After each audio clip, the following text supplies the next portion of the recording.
Welcome back, everyone. Today we're going to be doing some family search cleanup.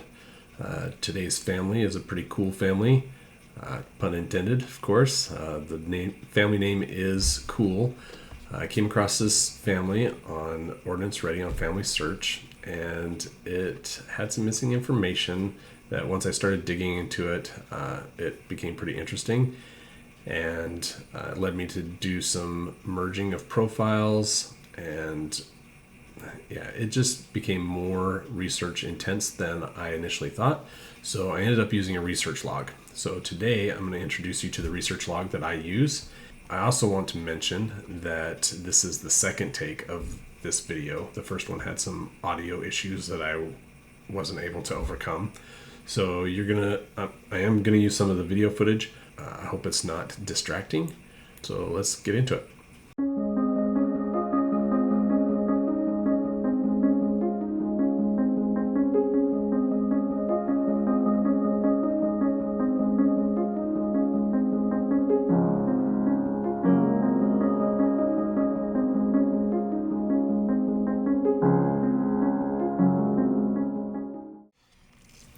All right, I'm going to start off by showing you my research log. This is just a template. This is actually from a project that I did a couple of years ago. I do know that it says 2024 here, but that's just because I've since updated it. I name the research log usually by the surname of the subject, my name obviously, and then what the objective is. So in this case, it was to conduct research on the paternal line of Anita E. Fluke. And then as I go through the research, every step that I take, I put a step to the objective. So whatever the reason, whatever my next little goal is, I'll put in here. So in this case, I was looking for birth record based on client information. And then where I looked, the search criteria that I used, what I was able to find, and then my citation over here. And then I also put this document 1 here in case I'm downloading each individual source that I find, and then that way I can reference which document goes to which citation and which information. So you'll see that in my Küll family research log. The other thing that I tend to do, and it's not shown here, but after I have a couple of sources here, or maybe even after just one, if I'm doing some type of analysis, I will take the next line and I will merge them together. Right click on it, merge cells, and it merges all of them into one, and then I can write some sort of analysis or whatnot. And usually I do that when I'm trying to compare and contrast two different sources or multiple sources. That way I can keep it all in one thought, as opposed to breaking it up per source. All right, so we'll get out of that, and we'll go here into Family Search. And like I said, with the Küll family, I found this doing Ordnance Ready, and you can get to that two ways. Either you can go to this Ordnance Ready here and select Ordnance, or you can go through the Temple tab here and go through Ordnance Ready. Now, as I mentioned in a previous video, this is for members of the Church of Jesus Christ of Latter-day Saints only. But this Temple section does not affect the researchability of Family Search for those that are not members of the church. So we're going to go to Ordnance Ready, Baptism and Confirmation, males, and it's going to come up with a list. And I've done this numerous times in the past month or so, but we come across Johann Gottlieb Küll, Johann Jacob Küll, and George Frederick Küll. Now I know you're saying, "Oh, that's Küll, it's not Küll." Well, we'll get into that here in just a minute. When I originally did this back in August, Johann Gottlieb was the only one that came up. So he's the one that I started this research process on. So we'll just go ahead and click into him. As you can see, there's two sources here. He was born March 16th, 1841, and he's since deceased, obviously, because that was, 100 50 years ago or more. So we're going to go into his person. And as I mentioned, his birth date's here, his christening is here, and he's got two sources.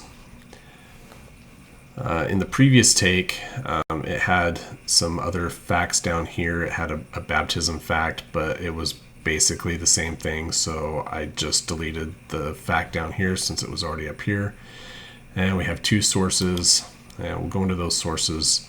So we have Johann Gottlieb Küll, or Kühl, and this German baptism here. I've checked the image availability previously, and it ends up being this an image of the same document that is down here. And the only reason that I keep both of them here is because of the event place and all this information here, because it's different up here. And I'm going to show you why in just a second. But like I said, they both link back to an image of the same document. And I'm going to put this side by side. So open a new tab. We're going to pull this aside. And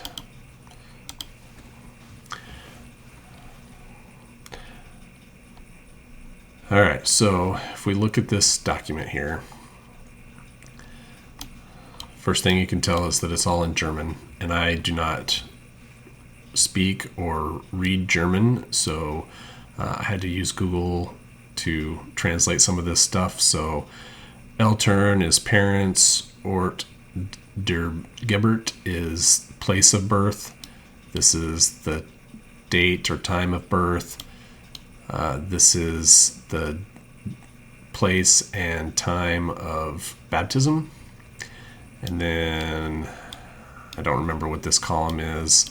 And this is for sponsors or witnesses to the baptism. And so we're going to go down here to line number 4. And this is Johann Gottlieb and his parents, Johann Friedrich Kühl and Anna Maria Hagley. So as I mentioned, the Ort means place, so I'm assuming that these initials are abbreviations for some place, which I do not know. So there's this one here, and then this one for the baptism. But then we've got the date of birth. So we go down here to line 4 again. So he was born on the 16th of March, and then he was baptized on the 17th of March. So we can see that here, 16 March, 1841, 17 March, 1841. We have the parents here, Johann Friedrich Kühl and Anna Marie Haglin. And then we have this event place, Steinach, Weiblingen, Neckarkreis, Württemberg, Deutschland. However, that is different than what is down here. We have Hoblingswort, Schorndorf, Württemberg, and my accent is probably horrible, but yeah. And then we've got Anna Maria and Johann Friedrich Kühl here. All right, so the difference here is basically Steinach, Weiblingen, and Hoblingswort, Schorndorf. So if we go into this document here, and we're trying to determine where this is at, right? So if we take this information here, and you can see that there's a baptism record here. This is marriage. I believe this is death, if I remember right. But we have two different baptism records on this film. We have this baptism 1801 to 1887, and we have this baptism 1808 to 1941, and this is in Steinach. So based on the numbering here, 914 of 1108, we are probably on the back end of this film, but we can go here to the grid, and we're just going to go up here and see if we can find the front matter to the book. So there's this one right here, and obviously this is hard to read, but I can read Wobbligan out of this piece right here. So going back to this, we've got Wobbligan here. I can't really make any correlation between these words and any of these other words here, but Wobbligan I can, and so I'm going to assume that this is probably the more accurate one. And the other reason that I say that is because if you go back in here into this grid work here, and I've done this previously, so we can look at the front matter of all these books, and this one says Schorndorf, and then we go, so that's deaths, that's what the cross means. Marriage is here, Schorndorf, and then these squiggly lines are baptisms. And so we have this Schorndorf book here, and then there's this baptism up here, which is also Schorndorf. So my guess is whoever input or did the indexing misrepresented the Wobblig, that one over Schorndorf, and so there's two separate listings for those for the same record. And I happen to put all of that on my research log for Johann Gottlieb Küll. So the first thing was I was compiling known information on FamilySearch, John Gottlieb Küll. I've got this hyperlinked to his profile. I copied and pasted the information from that first source, and then I wrote a citation, and then I put the information, copied and pasted the index information for the second source, and I did a citation for it as well. And then I did, like I mentioned, I did the correlation between the two, that there were only two sources. They ultimately arrived at the same images of the same record. I did some of the translation here: March, Mars, place, ort, birth, Gebert, baptism, Tauf. Okay, so like I said, I put this on here, but the overall objective here is to find more refined birth, marriage, and death data for Johann Gottlieb Küll, because in the profile it was missing that death information, it was missing the birth information, the birthplace, which these two records, since they were a day apart, you can assume that he was born in Württemberg, Deutschland, but you can't, that's not definitive enough, right? So without an actual record saying that he was born in Württemberg, which that record may have because it had the little abbreviation there, but I don't know what that means. So if somebody else knows what that means, then we can change that later. But for now, I'm just going to leave it as Württemberg. However, I do want to find out when and where he died and if he got married. All right, so the next thing that I did was I kind of just did a really quick assessment of his family.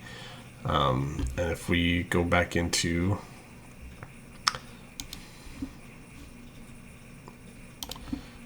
we'll close that one out and we will expand this one.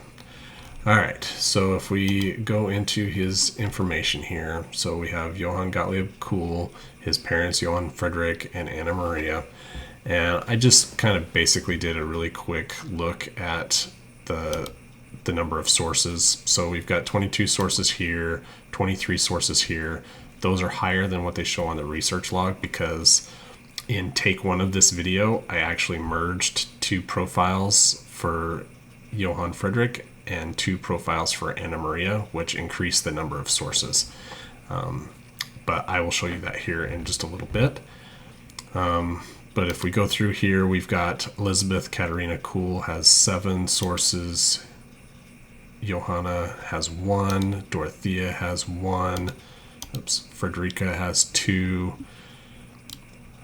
Mary A. Küll has 13. George Frederick 2. Johann Jacob 1, Johann Gottlieb 2, and Caroline has 3. Now I went through these, and for the most part, these ones that have 1 or 2 or 3 sources, they all link back to the same birth record or baptism record. So we're not going to worry too much about those, but the other ones, so we've got Elisabetha Katharina Küll. Her sources show her baptisms here, but then it has some marriage records, and then which I ended up adding all these in. Well, this one was yesterday. So these got added because of some merges, and there were actually 2 profiles for Elisabetha that I ended up merging back in August. And the reason that I merged them was because the marriage records were under one profile, and then all these birth records were in another profile, but they were the same person. They showed the same parents, they showed the same everything. It's just that for some reason there were 2 separate profiles, one that had just the marriage and then one that had like all of these baptisms. So I ended up merging them. They're in August, and so these 2 marriage records came across. This baptism record was attached to one of her parents, but as I mentioned, the parents had 2 different profiles too, so when I merged those profiles, it brought this this baptismal record over, or I think this is a marriage record actually, if I remember right. Nope, this is baptism. And then if we get into it, you can see that it's her.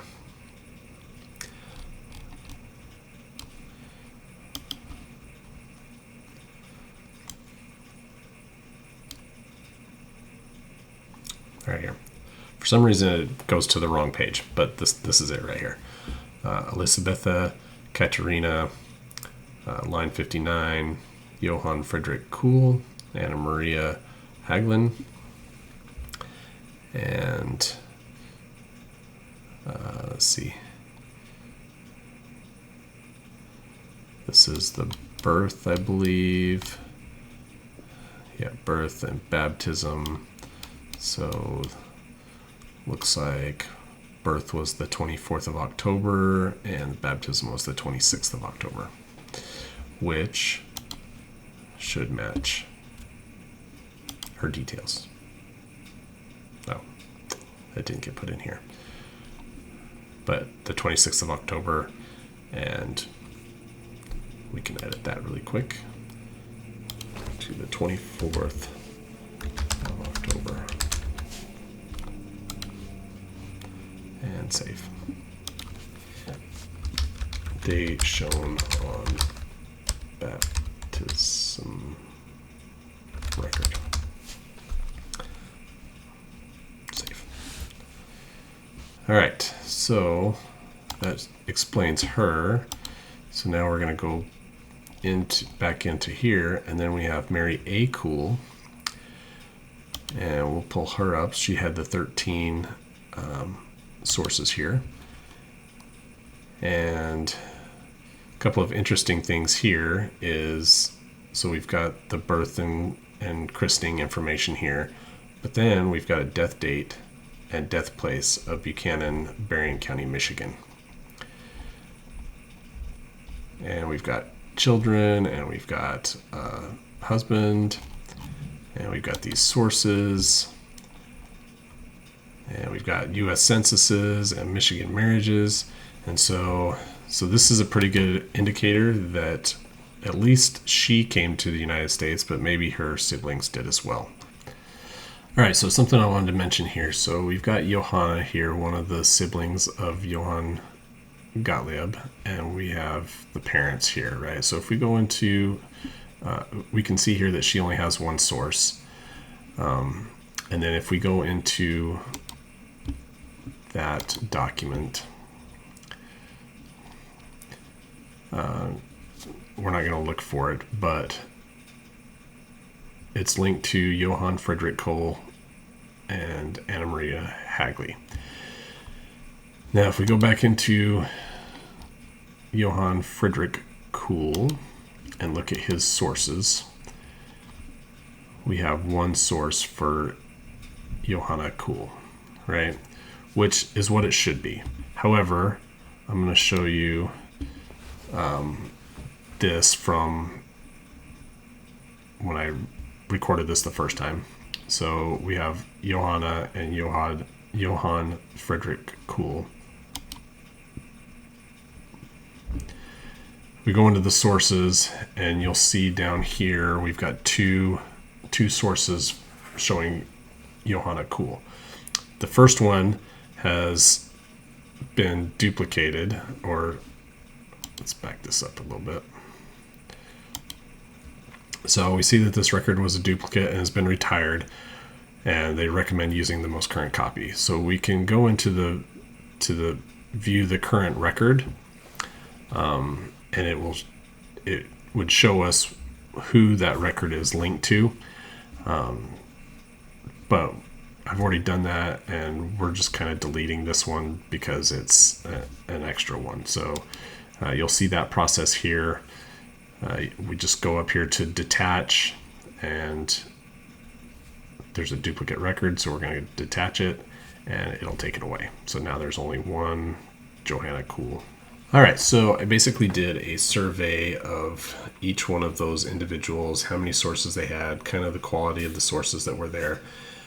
Then I went back and I kind of did a more detailed analysis of the parents. And Johann Friedrich Küll and Anna Maria Hagley. So let's go down here. This just basically says what I mentioned before, that each person had 1 to 3 records for their baptism, except for that first daughter and Mary Küll Boyle. But we're going to talk about her a little bit more later. But as I mentioned, it said that she died in Berrien County, Michigan, so that's kind of a clue that at least she moved to America, but it could also indicate that others did as well. So we're going to do a more in-depth analysis of Johann Friedrich Küll. So of all the documents that were listed with Johann Friedrich is a marriage record. All the other ones that were listed there were duplicates, not really duplicates. They were linked to more than one person, but the only one that we hadn't seen before was this marriage record. The rest of them were baptism records for all the children that were listed underneath him. Basically, Anna Maria was the same way.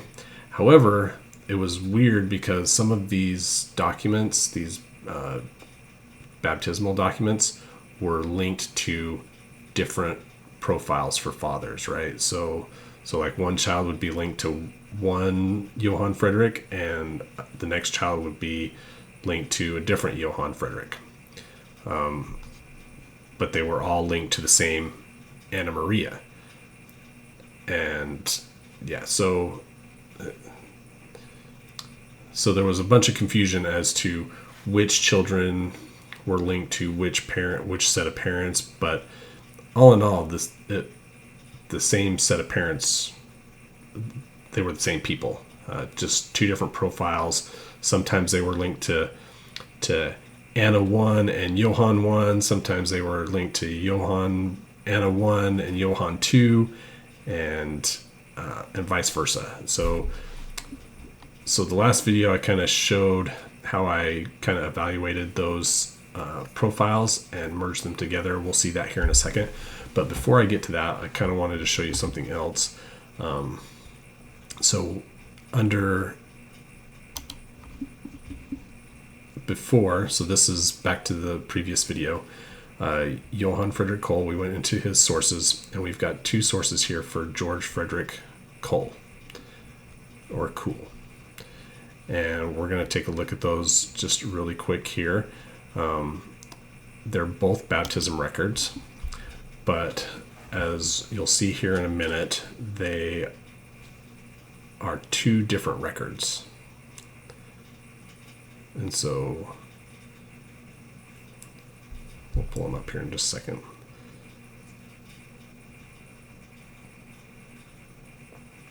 So this was the first one, and as you can see, there's George Frederick and his parents, Johann Frederick Kühl and Anna Maria Hagley. And he was born on the 23rd of May and baptized on the 24th of May. And then, of course, all the rest of the stuff there that I can't read. So then we go into the other record, and we have, obviously, up front it looks different, but we have George Frederick and Johann Frederick Kühl, Anna Maria Haglin, and the same birth date, same baptismal date. Here, we'll pause it. So as you can see right here underneath George Frederick, there is this annotation right here. I don't know what this means, but that reads America 1846. So there's another clue that a member of the Kühl family went to America, and it seems to me, based on this and my limited ability to read German, that George Frederick Kühl went to America in 1846. So we should be able to find him on the 1850 census. But we'll get to that probably in a future video. But I just want you to see where all these clues are coming in, that the family didn't stay in Germany. They ended up going, at least a part of them ended up going to America. All right, so as we move on, we've got the two Anna Maria Kühls here, and we're going to look at these really quick, at least this first one, and I'll tell you why this was confusing. So we have Anna Maria Kühl. This was a duplicate record. So this duplicate record was attached to Johann Frederick Kühl. But if we go into, and this record was a duplicate and has been retired, and they want us to use the most current copy. So if we go into this view current record, it'll pull up here, and then we'll see here that this record, the updated record, is already attached in the tree to Johann Frederick Kühl, which is different than this spelling right here. This is our guy, the main one, the subject of our research here, and this is another profile. You can't see this one's profile number right now, but this profile number is different than the profile number for this guy. In fact, I think we can see it right here. Yep. So 687V or K87V D5J, and then we go back, and it's different than this KH1N LW6. So that was one of the indicators that these two profiles for Johann Frederick Kühl were the same person. Okay, so as you can see, we've got the two, so this is past footage. So we've got the two Johann Frederick Kühls pulled up side by side. We've got some information here. We've got a birth of 3 September 1795. This birth date actually came off of the marriage record of him and Anna Maria Hagley. Over here, we've got Johann Frederick Kühl, and we've got some sources here, 4 sources, but we've got a birth date of 1794, which is inaccurate, but we've got this christening of 4 September 1795, which is one day after this 3 September 1795 over here.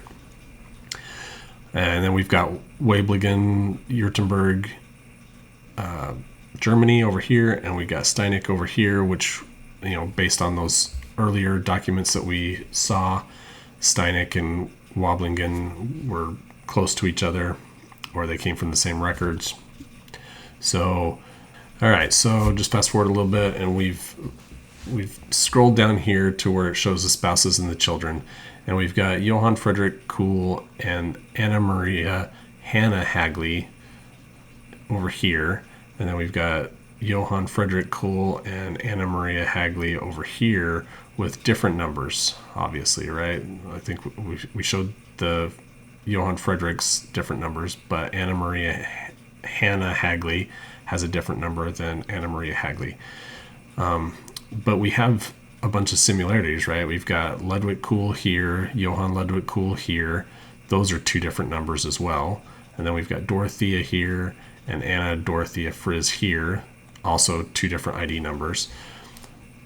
But if you go down here into the children, we've got Mary A. Kühl here and Mary A. Kühl here, but they have the same number. So Mary A. Kühl was actually linked as the child to two separate sets of parents.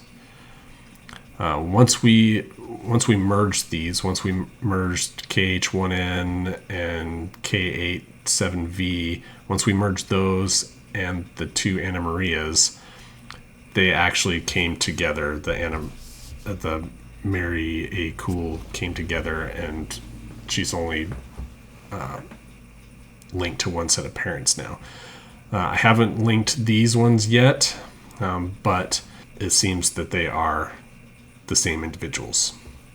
So another thing that linked these two profiles for Johann Friedrich Kühl were marriage records. Each one of these marriage records that you see right now one was on each profile. But doing the comparison, we can see that Johann Friedrich Kühl married Anna Maria, Johann Friedrich Kühl, Anna Maria Haglin over here. We got Ludwig Kühl, Johann Ludwig Kühl, and Anna Dorothea Frizzen. And then we have Dorothea Frizzen here. And then Anna Maria, her parents were Johann Jacob Haglin, or Hagley, Johann Jacob Hagley, and the mother was Jacobina, looks like Laugerin, something similar, but they look pretty similar. All right, so I ended up just bringing up the two documents side by side just so that you could see, because the video didn't show you what I wanted to show you. But as we can see, Johann Friedrich Kühl, so these are the same documents. But if we slide over just a little bit, this column is for the birth date of the individuals. So as we can see, Johann Friedrich was born the 3rd of September 1795, which we saw earlier, and Anna Maria was born on the 27th of November 1802. And then if we continue over here, then we see here that this is the column that the date of the marriage was, so 5 September, and this was 1920 or 1820 here, so you can see, and then 5 September. And then if we go across here, we can see this record here, also the 3rd of September 1795, 27th of November 1802, and then we have the marriage being performed on the 5th of September right here. So these two were the same. show the same people, the same dates, the same everything. They were on two separate profiles, and so it's safe to assume that the two profiles were the same person. All right, so now that we've determined that they're the same person, we're going to merge these two profiles. So I'm just going to show you the video of how I did it yesterday when I filmed this the first time. So we went into Johann Friedrich Küll, and then this was the original one. We used the duplicate ID. We're going to merge. It's giving me a warning that another user has marked these two people as not a match. So when you see that, you need to be a little bit more careful, because apparently somebody decided that they weren't the same person. But as we go through these, you're comparing the information, making sure that it's feasible, right, or a pretty good candidate. Your surviving person is going to be on the left, on the right, and the duplicate is on the left. So you're going to make sure that everything that you want from the duplicate, because that one's going to be deleted, you want to make sure that everything that you want from there is moved over to the other side. So in this case, we have showing the birth dates. So we're just basically doing a comparison of the information from the surviving to the duplicate, making sure that that this is the same person. We've already done our due diligence in making sure that everything was the same. The marriage records had the same information. These two people are essentially the same person. And now we're going in to find Anna Maria Hagley and her two profiles. Just gonna fast forward a bit. So we've got so this one, the reason marked as not a match was because the child much younger than others, which doesn't make a lot of sense considering the marriage dates, the marriage date in particular, and then the ages of all the children. Very feasible. That doesn't make a lot of sense to me. So we continue to merge these two people. All right, now we're back over to Johann Friedrich Küll, and we're just doing the same thing. We're going to, we've already compared them. We're going to continue. All right, and then this is where you can move stuff back and forth in order to merge the information that you want. Obviously, move the christening over from the previous, or from the duplicate, and then the custom events. Since we already have the christening information, I'm not going to move over the baptism. We are going to keep the Johann Friedrich Kühl or Küll, because those were the names that we had found. So it just makes sense, and that's the profile we're deleting. Family and spouse. Since we already have that Anna Maria Hagley and Mary A. Kühl in the other marriage, we're not going to keep them, because they're going to go away when we merge Anna Maria Hannah and Anna Maria in a little bit anyway. And same with the parents. We're going to merge those. We're going to keep those just because there's more information there. And then it's going to keep all the additional.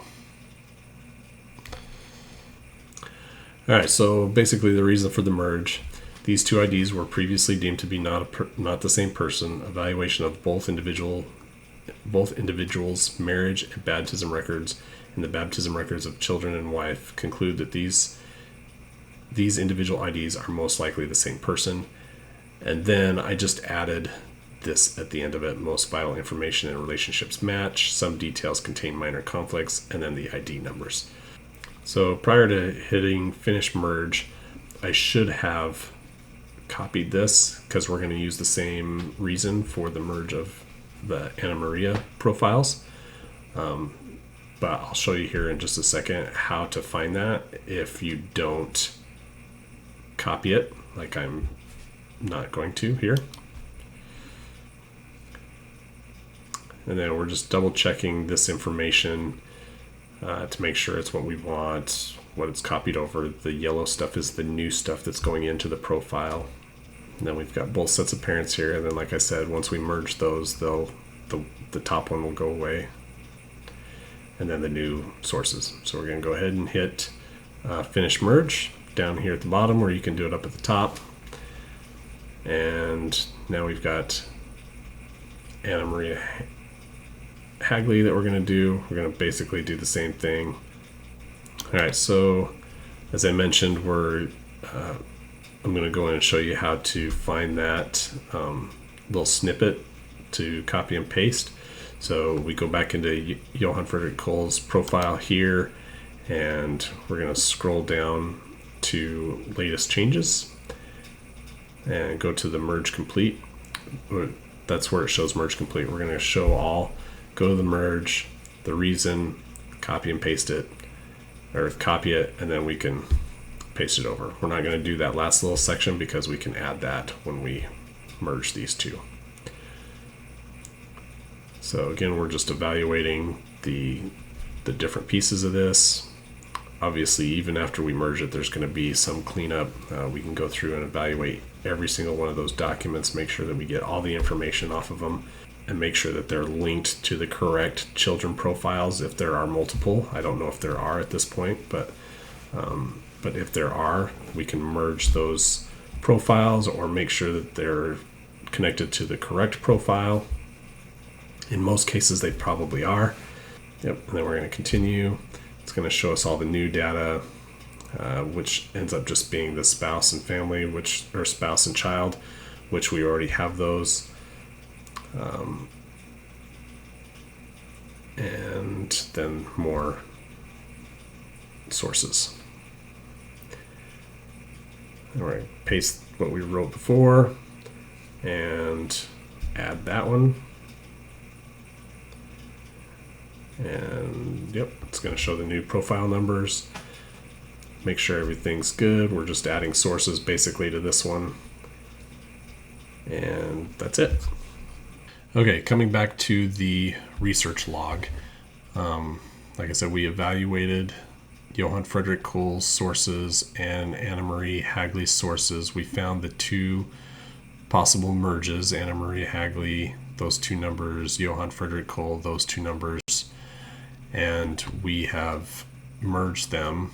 So next time we're going to get into Mary Boyle and Mary A. Küll and see if that America, United States, Michigan connection